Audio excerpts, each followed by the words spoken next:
The UFO files are finally open. But the strangest part may not be the object in the video. It may be the record around it. On May 8, 2026, the Department of War launched a public portal for UAP records under a program called Pursue, the Presidential Unsealing and Reporting System for UAP encounters. The first release included videos, photos, and documents tied to cases the government still describes as unresolved. That word matters. Unresolved does not mean alien, but it also does not mean explained. It means the official record does not contain enough to make a definitive call. And that is where this story gets interesting, because for decades the public has been trained to stare at the object. The blur, the dot, the flash, the strange shape moving through a sensor frame. But a release like this is not only about what appears on screen. It is about why that moment became a file. Who reported it? Who kept it? What agency touched it? Was there a mission report attached? Was there a longer video? Was there more than one sensor? Was the case unresolved because the object was extraordinary or because the data was too thin?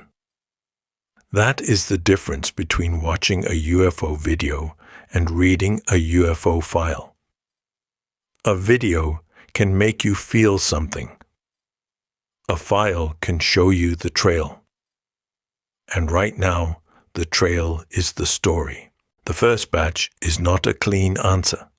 It is not the final disclosure moment people imagine, where a single document walks into the room and ends the argument. Instead, it is messier, more bureaucratic, and maybe more useful. The portal says the cases are unresolved because the government cannot make a definitive determination. It also says this can happen because of limited data. That is not satisfying, but it is honest enough to inspect. Limited data is where a lot of UFO stories live. Not in perfect proof, not in clean debunking, but in the uncomfortable middle.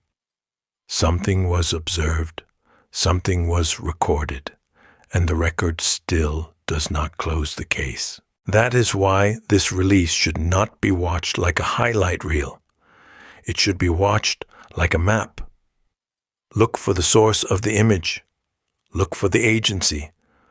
Look for the year. Look for the location.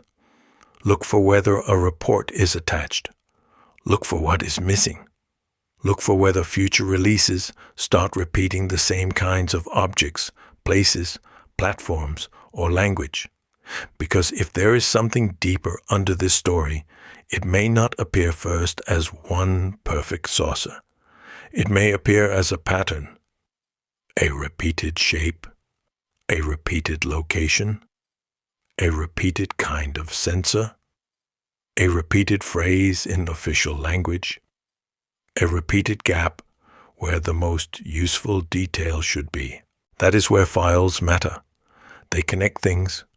They connect images to dates, dates to locations, locations to agencies, agencies to sensors, sensors to reports, reports to decisions, and decisions to what the public is allowed to see. The newly released material also pulls the story across time. Some records point back into older UFO history. Some reporting has focused on Apollo-era material, astronaut observations, and historical government records.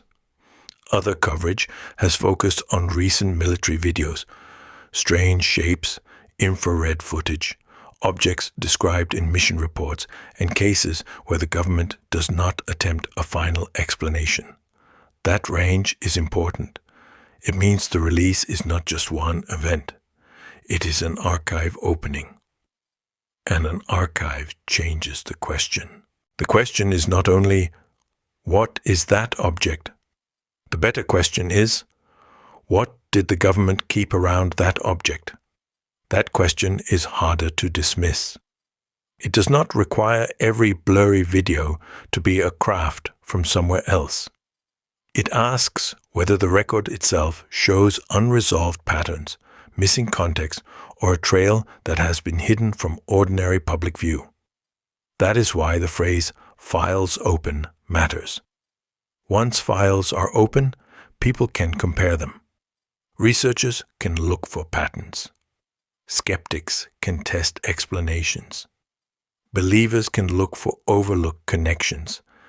And the public can ask better questions then. Do you believe?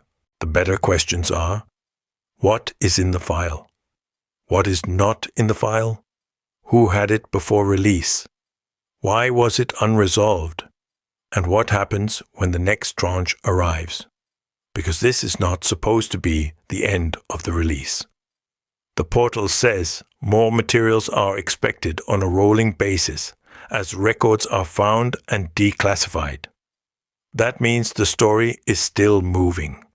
And if the next releases connect to the first one, the real mystery may become less about a single video and more about the shape of the archive. That is what to watch now. Not just the object, the record, not just the clip, the chain around the clip, not just whether it looks strange, whether the files start pointing at something larger. The UFO files are open. Now the question is whether they stay isolated pieces or start forming a pattern.